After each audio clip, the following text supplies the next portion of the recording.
Yes, sinongeye kukwifuriza ibihe byiza nanaguha ikaze nanone hano kuri Nepo TV official. Murabibona neza cyane mbabahaye ikaze. Nujye ubona nje kuri no mugoroba nka gutya ujye umenya ko hari ikiri kuvugwa, ujye umenya ko hari inkuru ituzanye itumye tuza mu buryo bumeze gutya nyine muri uyu mugoroba nkuko nayo basezeranyije. Murabizi ko igihe mbonye inkuru cyangwa se igihe hari breaking news, murabizi ko nza nkayitangaza uko yakabaye, nkaza nkababwira ibiri kuvugwa mu ma equipe mukunda by'umwariko. Narababwiye ni twibanda hano mu Rwanda ku mugabane w'Uburayi, ni update mba ndi kugira ngo ngende mbaha.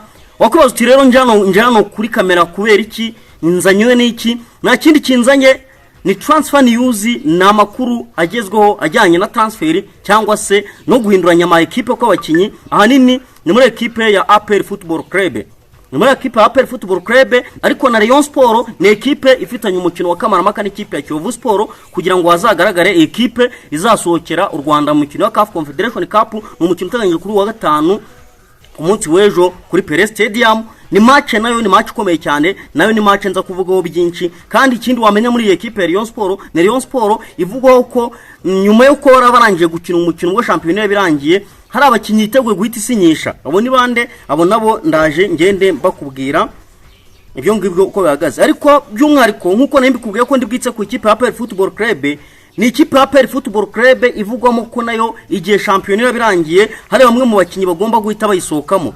Abo ni bande? Uvugwa wa mbere ni kapiteni wayo, niyo mugabo Claude, wavuze ko ashaka gusiga nibura ayisigiye amahirwe yo kuzakina imikino ya CAF Champions League. Uwo niyo mugabo Claude aravugwa ara mu gihugu cya Libya, ni muri equipe. Ibi ndaje mbikubwire neza cyane. Ikindi kandi uri buza kumenya muri equipe ya APR Football Club byanza bikunze ari abakinyi b'inkingi za mwamba bagomba kwisukamo. Na abakinyi bagera kuri 5. Abo ni bande? Abo nabo ndaje ngende bakubwira neza cyane. Ikindi kintu wamenya ubwo ngubwo narava muri equipe y'ingabo z'igihugu, nayo ni equipe yitegura umukino wa nyuma bazakina. No mukino wa nyuma bazakina ejo bundi, nabo ni umukino bafite muri no weekend hatagize igihinduka, hari niba nibutse neza. Nabo bari gusoza championnat, ni umukino bazakina n'ikipe ya Gicumbi Football Club, nayo ni match yitezwe. Ubwo ndaje ngende nkubwira ibivugwa muri abo yo ma equipe yombi uko arabira hani ni Rayon Sport ndetse na APR ni Kiyovu Sport. Ariko nanone nza kuvuga gato kuko ni equipe iri mu biganiro n'umutoza ninde, nawo ndaje mukubwire neza cyane. Hanyuma ngana ku musozo ndaza kugaruka ku misifurire cyangwa se ku basifuzi bazasifura umukino Rayon Sport izakinamo n'ikipe ya Kiyovu Sport. Ni umukino utavugwaho, ni umukino cyangwa se ni umukino ufite abasifuzi batari kuvugwaho rumwe. Abo basifuzi nabo ni bande? Nebungira ngo nze kugenda nkugarukiraho. Ndumva rero natinze cyane, reka nguhe ikaze neza cyane, nzamuremo aka karirimbo ka APR Football Club, hanyuma nze duhita kwitangirira nta gutinda. Hanyuma kandi wibuka kureba ko kanze subscribe nusanga utari kanzuye kandi ikindi kandi ukande ko rakazogera kugira ngo ikiganiro cyose dukoze kikugera uri mu bambere. Niba ubonye iyi video kandi wishimishije, ibuka kuyisharinga, isharinge igere kuri benshi, ndetse comment zanyu ni ingenzi.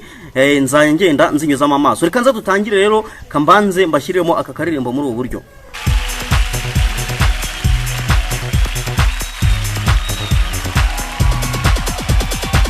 APR FC, APR FC, abakunzi bawe tukuri inyuma. APR FC, APR FC, abakunzi bawe tukuri inyuma. Yes, nkuko nari mbikubwiye rero, reka twuto nta gutinda cyane duhere mu ikipe ya APR Football Club nkuko nari mbigusezeranyije, kandi murabyumvise neza ko dutangiranye n'indirimbo ya APR Football Club. Nta gutinda rero, ni ikipe ya APR Football Club yamaze gufata umwanya wa kabiri nyuma yo gutsinda ikipe ya El Merreikh ibitego 2-1. Ni ibitego by'umusore Sheikh Jibril Watara kuri penalty, ndetse n'igitego cya Hakim Kiwanuka. Ibyo murabizi, ni update nabahaye mu kiganiro nakoze bwa mbere mwabibonye. Hanyuma ni APR Football Club nyine yisigera ku mwanya wa kabiri, iho isigaye rushwa n'ikipe ya El Hilal yonyine.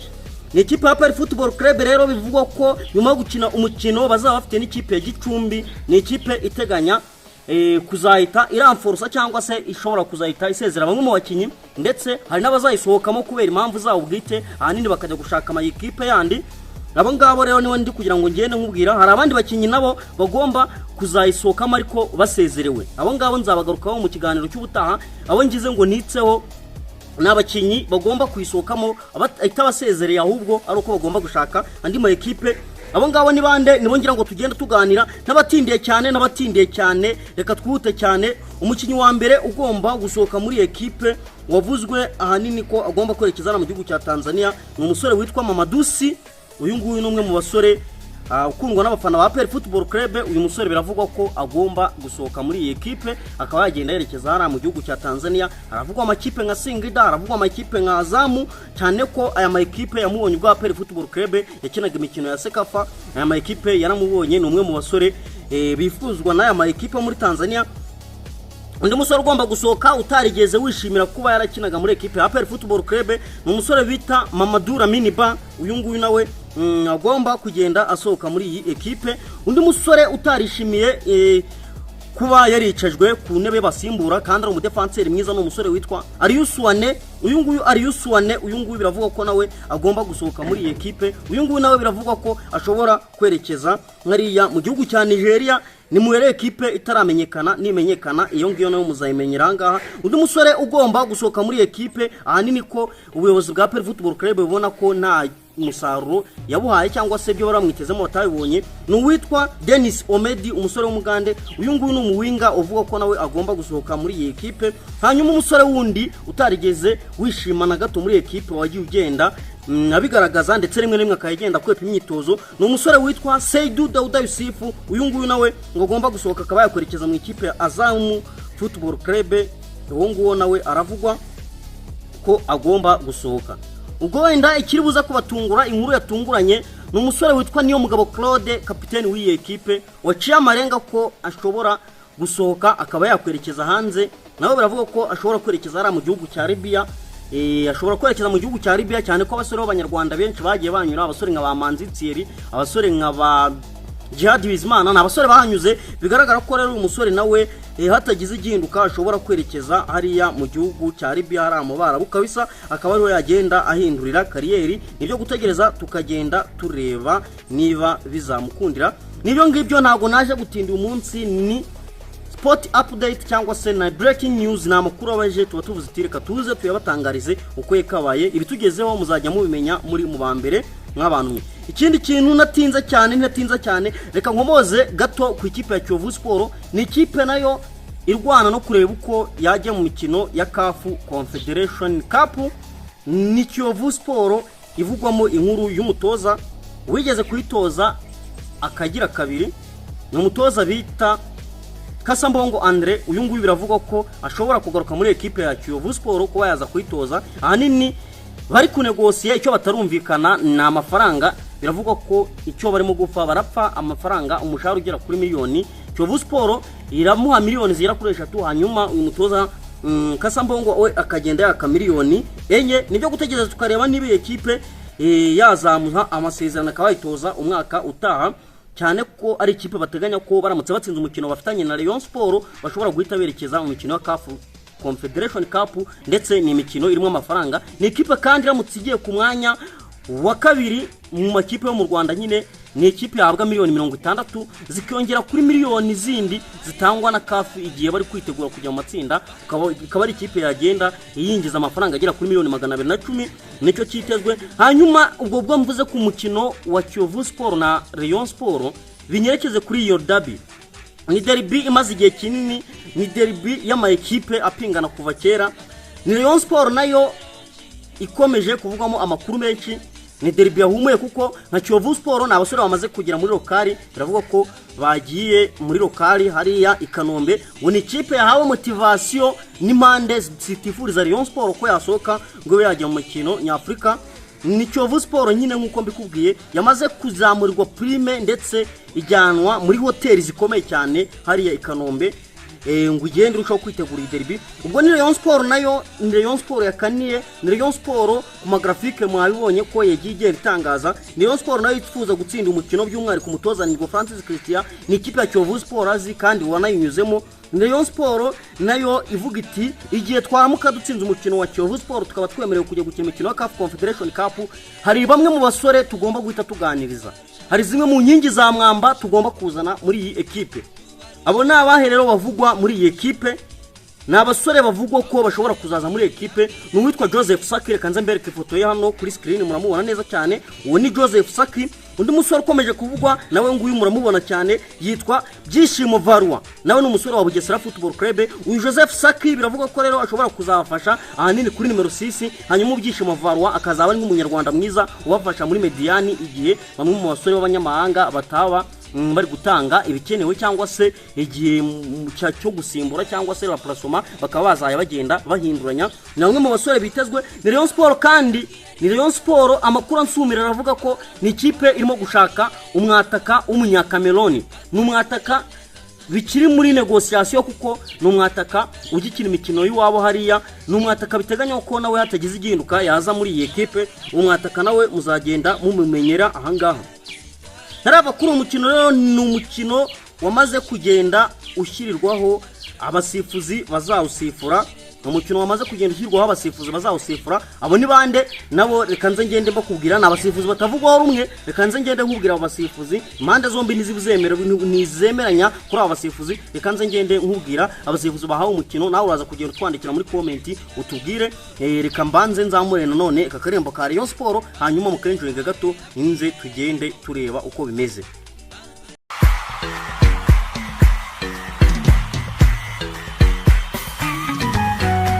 Siporo yacu burya nubuko, ikipe y'abanyarwanda burya nubuko, turabakunzi bayo burya nubuko, mu bihe bino mu byiza burya nubuko, ngo ayimama ndaraye ayimama ndaraye ayimama ndaraye dore abayobozi uzasifura hagati mu kibuga n'umusifuzi witwa Jean Paul Ngabonziza. Uyu nguyu azaba ari mu basifuzi basifura hagati, n'umusifuzi urimo kudutwaho cyangwa se bafiteho dute abakunzi ba Rayon Sport. Nimwe mu musifuzi wahawe match uzasifura hagati.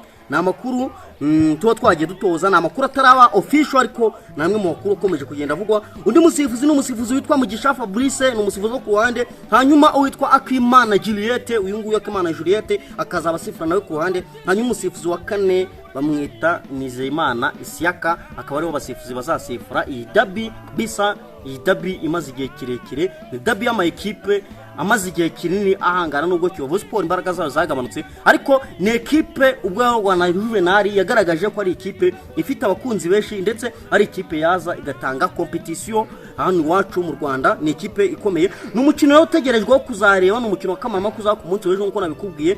Nibyo gutegereza tukareba niba hari ikizagenda kiba mu buryo budasanzwe. Ubwo ngubwo ntatinza cyane, ndumva nibyo ngibi byavugwaga muri ruhago yacu, nibyo ngibi byavugwaga mu makipe yanyu mukunda. Ndatekereza Rayon Sport ndabibabwiye, abasore bakomeje kuvuga ko bashobora kuyisinyira igihe yaramuka yitwaye neza igatsinda ikipe ya Kiyovu Sport bitegura imikino ya CAF Confederation Cup. Ni ikipe ya Football Club nayo kandi nababwiye bamwe mu basore b'inkingi zayo za mwamba ariko batagomba gukomeza muri equipe, bagomba gusohoka muri equipe. Nabo ngiye mba kugarukiraho ba Madusi Ramini Ba, witwa Yusu na Dennis Omedin ndetse na Saidu Dodo Sifu, bose ndabakubwiye. Ikindi kintu nari gutangarije, murabizi ko mu kiganiro nakoze nababwiye ko ari umuzamu w'umunyamozambique bamaze kumvikana, umuzamu uri ikipe y'igihugu ya Mozambique. Uyu nguyu nawe naramubabwiye wakinaga mu ikipe ya Black Bull. Uyu nguyu narababwiye. Nekereza neza ko ni ikipe ya Football Club kandi ishaka kureba uko yazana undi mwataka uza kunganira uwitwa Sheikh Jibril Watara, top scorer muri kino gihe, kugira ngo barebe ko bakomeza kugira imbaraga zizafasha mu mikino ya CAF Champions League. Nibyo kwitaga tukareba. Ndumva rero ngewe nabashimira nayo makuru nari mbazaniye. Iyi ni Nepo TV official, mwibuka kureba ko mwakanze subscribe, nusanga utari kanze nyamuneka ndagusabye genda uyikande, kandi yo subscribe ndetse liking iki kiganiro cyacu. Comment zanyu kandi nyamuneka ni ingenzi, jya wandika comment nzayanza zinyuzemo amaso. Ikindi kandi niba unyuzwe n'ikiganiro nyine nkuko natangiye mbikubwira, gisharinga kigere kuri benshi, dukomeze kubana mu isi ya sport. Nababwira ni kambifurize umugoroba mwiza, ndetse nababwira ni Imana ikomeze kubandindira. Astra Vista.